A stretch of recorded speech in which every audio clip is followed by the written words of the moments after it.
Então, esse é um hemograma normal, tá? Temos que começar sempre pelo normal para a gente entender. Tá? E a ideia é que a gente consiga decifrar os hemogramas olhando 5 coisas. A gente não precisa olhar mais do que 5 coisas para a imensa maioria dos problemas, para a gente resolver, para a gente entender a imensa maioria dos problemas dos nossos pacientes que podem se refletir no hemograma. Tá? Obviamente, isso não vai resolver a totalidade dos problemas, mas vai resolver em torno de 90% dos problemas dos nossos pacientes. Tá? Por quê? Porque o hemograma traz muita informação e a gente não pode estar perdido quando a gente vai olhar para ela. Muitas dessas informações podem ser irrelevantes, muitas delas são redundantes, algumas delas podem não ser confiáveis e nos desviar do nosso caminho para o diagnóstico, então a gente tem que focar no que interessa, né? Focar na maioria dos casos, nas alterações mais frequentes. E aqui a gente não vai falar, ou a gente vai evitar de falar das situações mais raras. Então, quando a gente vai ver as situações mais frequentes e que vão resolver o nosso problema, a gente vai focar principalmente em 5 alterações, como eu disse. A gente vai ver a hemoglobina, a gente vai ver o VCM, a gente vai ver os segmentados, os linfócitos e as plaquetas. Com isso, com certeza, a gente vai resolver mais de 90% dos casos. Tá? Mas antes disso, a gente precisa voltar um pouquinho, a gente precisa entender um pouquinho sobre a formação dos glóbulos vermelhos, a formação do sangue, mas isso vai ser rápido, eu prometo que vai ser rápido, né? Para que serve o sangue, então? Ele serve para transportar o oxigênio. Para que servem os glóbulos vermelhos? Eles vão transportar o oxigênio no nosso organismo. Para transportar o oxigênio, eles precisam passar pelo pulmão, para que esse oxigênio se ligue à hemoglobina.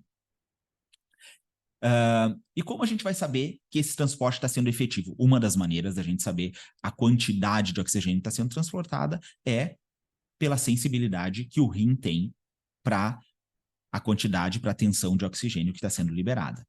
E com isso, o rim vai avisar, vai dar um sinal para a medula óssea e vai dizer, medula óssea, está chegando pouco oxigênio, talvez eu esteja com anemia, então produz mais hemácias para que mais hemácias possam transportar mais oxigênio. Então, a medula óssea passa a produzir mais hemácias vão transportar mais oxigênios. Então, isso, na verdade, então, é um mecanismo para que o organismo detecte quando está acontecendo anemia, através da redução da tensão de oxigênio no rim. Como é que vai acontecer isso? Na verdade, as células justaglomerulares vão detectar essa queda na tensão de oxigênio e vão fazer uma liberação de eritropoetina. Essa eritropoetina, por sua vez, lá na medula óssea, ela, quando estiver em presença da matéria-prima, do ácido fólico, da vitamina B12 e do ferro, aí sim ela vai produzir mais hemácias. Como que ela vai produzir essas hemácias? Na forma de reticulócitos. Então, o que sai da medula óssea, na verdade, é principalmente os reticulócitos. Então, quando eu tenho uma redução de hemoglobina, eu tenho uma redução de transporte de oxigênio, isso vai ser sensibilizado no rim, o rim vai liberar eritropoetina, que por sua vez na medula óssea, na presença de ácido fólico, vitamina B12 e ferro, vai desencadear uma produção de maior quantidade de hemácias através de uma produção e liberação de reticulócitos. Bom, isso todo mundo já sabia, era só para relembrar. Então, dito isso, a gente pode passar para os nossos casos, né? Então, a ideia é que a gente discuta e que a gente aprenda isso realmente na prática. Então, vamos lá. Esse é um hemograma de um paciente, né? Então, todos os hemogramas que a gente tem aqui são de pacientes reais. Então, a gente vai começar olhando daqueles 5 tópicos. Hoje a gente vai focar mais nas questões de anemia, né? Então, nós não vamos passar por todos aqueles 5 tópicos, mas a gente vai passar agora pela anemia.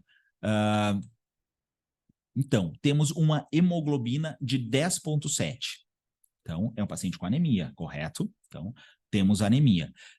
Primeira coisa que a gente tem que fazer com essa anemia é entender se ela é leve, moderada ou severa. Por quê? Porque disso vai depender a agressividade com que eu vou investigar esse paciente, a agressividade com que eu vou tratar esse paciente. É muito diferente de como eu vou tratar um paciente com uma anemia leve de como eu vou tratar um paciente com uma anemia severa. Então, eu tenho que saber como é que eu estou tratando esse paciente. E como é a definição disso, né? A gente sabe que pela Organização Mundial de Saúde, a Organização Mundial de Saúde nos diz que a anemia é considerada uma hemoglobina menor do que 12 para mulheres e menor do que 12,5 para homens. Portanto, esse paciente aqui tem uma anemia. E a gente vai classificar essa anemia em leve, moderada ou severa. Leve até 12 de hemoglobina, moderada entre 10 e 7 de hemoglobina, severa quando ela estiver abaixo de 7 de hemoglobina.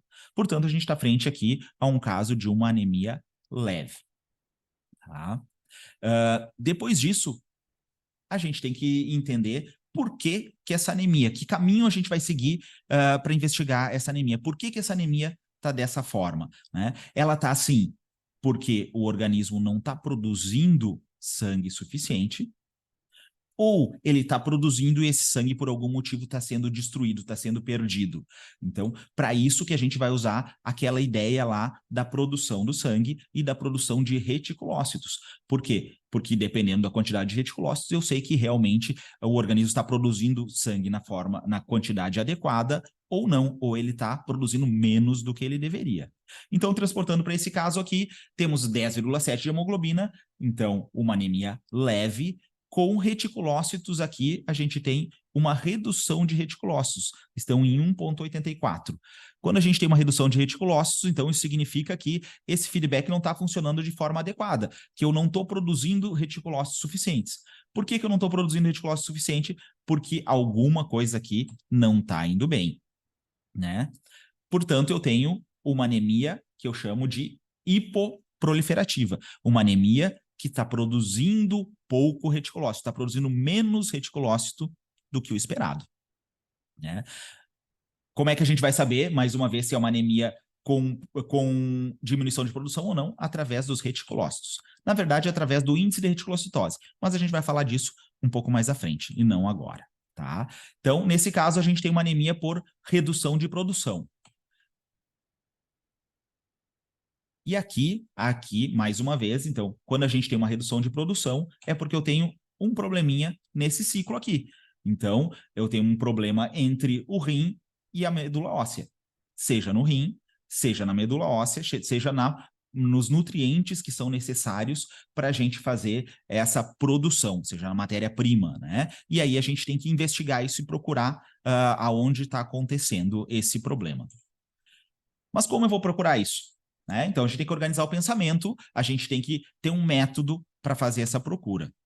Então, quando a gente vai fazer a investigação de redução de produção, quando eu tenho uma anemia com redução de produção, qual é o próximo passo? O próximo passo é olhar o que a gente chama de VCM no hemograma. Então, seria o segundo ponto daqueles 5 que a gente vai pesquisar. Então, quando eu vejo uma redução de VCM, eu vou ter células pequenas. Quando eu tenho um aumento de VCM, eu vou ter células grandes. Tá? E isso vai fazer toda a diferença para o meu diagnóstico e para o meu tratamento. Tá? Então, avaliando o VCM, uma vez que eu já tenho o diagnóstico, eu já sei que eu estou produzindo menos hemácias e vou avaliar o VCM, e avaliando o VCM, eu vou definir se essa anemia é microcítica, normocítica ou macrocítica. Dependendo do que eu estou vendo desse VCM, eu vou seguir um caminho ou outro na investigação. Se eu tenho uma anemia microcítica, as causas de anemia microcítica vão se dividir em causas carenciais e não carenciais. Sendo que a causa mais frequente de anemia, dentre todas as causas, é a deficiência de ferro, que é, portanto, uma anemia hipoproliferativa, microcítica, carencial. Como é que eu vou ter certeza se é deficiência de ferro? É o único tipo que faz esse tipo de anemia, uma das anemias microcíticas? Não, é o mais frequente. Então, estatisticamente, se eu tiver que arriscar, eu vou arriscar sempre na deficiência de ferro. Mas, em geral, eu não preciso arriscar. Eu tenho condições de fazer mais exames. Que exames são esses? Então, são os exames... Existem vários exames para a gente dosar o quanto ferro a gente tem no organismo. Né? Eu trouxe os 3 que são mais usados hoje em dia, tá? Que são a ferritina, a saturação de transferrina e o ferro. Em verdade, a saturação de transferrina nada mais é do que um cálculo matemático utilizando o ferro e a transferrina. Então, um depende do outro.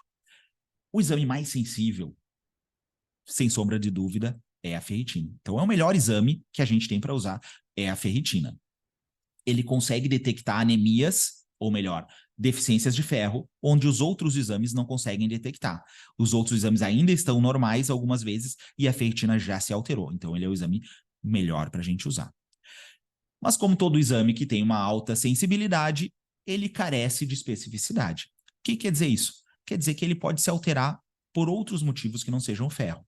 Portanto, eu posso ter falsas elevações. Com isso, ele vai me servir quando a ferritina estiver baixa. Se eu tenho uma ferritina baixa, eu tenho certeza que a pessoa tem deficiência de ferro. Agora, se a ferritina estiver normal, pode ser que ela não tenha deficiência de ferro, ou pode simplesmente dizer que o exame está falhando em detectar a deficiência de ferro. Ele está tendo um falso positivo, uma falsa alteração. E aí, para isso, eu vou lançar mão dos outros exames, da dosagem do ferro ou da saturação de transferrina, porque esses não se alteram com inflamação. Então, mais uma vez, quando eu tenho uma anemia hipoproliferativa, microcítica, carencial, essa vai ser a mais frequente, vai ser por deficiência de ferro. Quando eu suspeito de deficiência de ferro, o melhor exame, o mais sensível, é a ferritina, e ele vai me servir muito bem quando ele vier diminuído. Quando ele vier normal ou elevado, ele, para a detecção de deficiência de ferro, ele deixa de ter valor, e aí eu vou precisar lançar mão de um segundo exame, seja a saturação da transferrina, seja o ferro. Bom, mas e se eu tenho essa anemia microcítica e eu tenho uma ferritina e uma saturação de transferrina normal? Então significa que provavelmente não é deficiência de ferro. Então eu tenho que pensar nas causas não carenciais.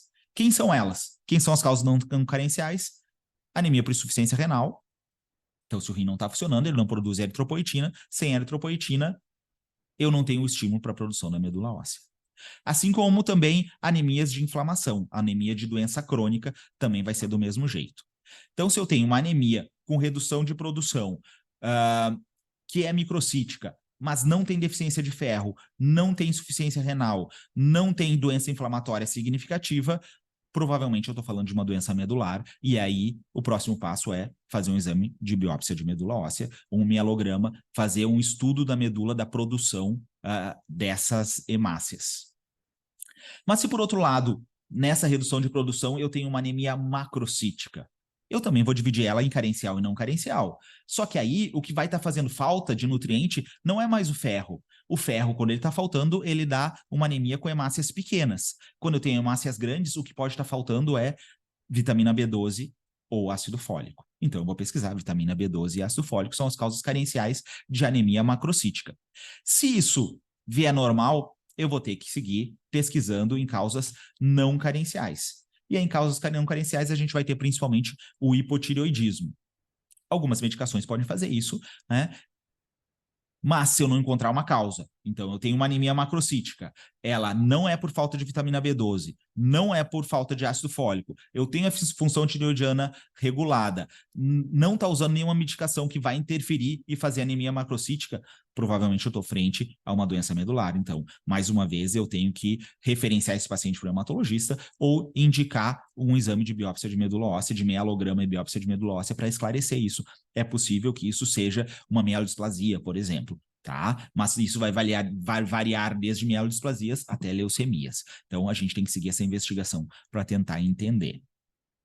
Bom, e a gente falou de anemia microcítica. Então, quando eu tenho uma redução de produção e as hemácias são pequenas, a gente falou quando eu tenho uma redução de produção e as hemácias são grandes. Tá, mas e se elas são normais?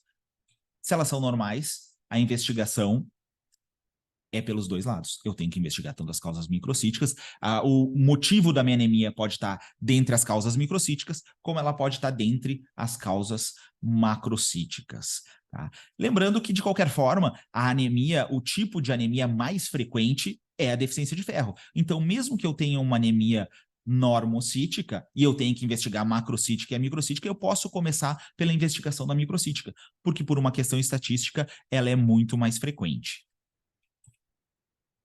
Lembrando que a gente, depois dessa investigação de saber o porquê da anemia, a gente também tem que entender as causas dessa anemia. Voltando ao nosso caso, então, a gente tem uma anemia com 10,7 de hemoglobina, portanto, uma anemia leve, e a gente já sabe que tem reticulócitos diminuídos, então eu tenho uma anemia leve hipoproliferativa. Qual é o próximo passo? Nosso próximo passo é olhar para o VCM. Então, eu vou olhar para o VCM e vou ver se ela é microcítica, normocítica ou macrocítica. Quando que ela vai ser macrocítica? Quando ela está maior do que 98. Quando ela vai ser microcítica? Quando ela está menor do que 80. Quando ela estiver entre 80 e 98, a gente vai chamar ela de normocítica. Como é que está a nossa anemia? Como é que está o nosso VCM? Temos um VCM de 63. Portanto, a gente vai direto para as causas de anemia macrocítica. Que vocês lembram lá, a principal causa é deficiência de ferro. Então, está feito o diagnóstico. No nosso caso, a gente tem uma ferritina de 4,6, bastante baixa, o que confirma uma anemia por deficiência de ferro. A rigor, eu não precisaria nem ter nem do exame da saturação da transferrina, porque se a ferritina está baixa, ele já fecha o diagnóstico para mim, independente de qualquer outra coisa. Então, eu já sei que eu tenho uma anemia por deficiência de ferro.